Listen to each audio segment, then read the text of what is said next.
Hey 4xe fans, I just realized I did not make a video at all about getting my new Antirock Swaybar installed, or anti-swaybar I should say, but I just had that installed by Sling and Mud here near where I live.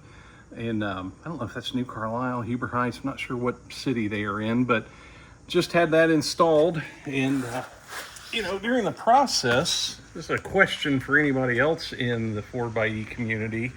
They had to remove my that little plate that goes on here with the Mopar steel bumper, and I'm wondering if anybody has run across a solution that would allow me to have something in there. I mean, it's probably not a big deal because if you're off-road, I mean, I don't know that you're going to run into a situation where obstacles are up in here, but naturally I would like to protect my radiators. And so just curious if anybody has found something that goes in there. I don't know if Metal Cloak would make something. I would just feel better if I had something in here. And I know that one was here, it wouldn't be the most protection, but it was at least something. And I would appreciate any feedback from anybody that has done this and run into that issue.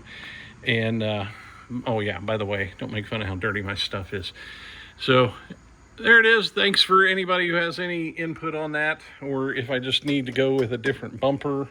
I am getting ready to put a winch on, and I'm assuming I'm just going to stay with this bumper, but if another bumper gives me an option, or at least gives me some better protection, please feel free to speak into that. Thanks for watching.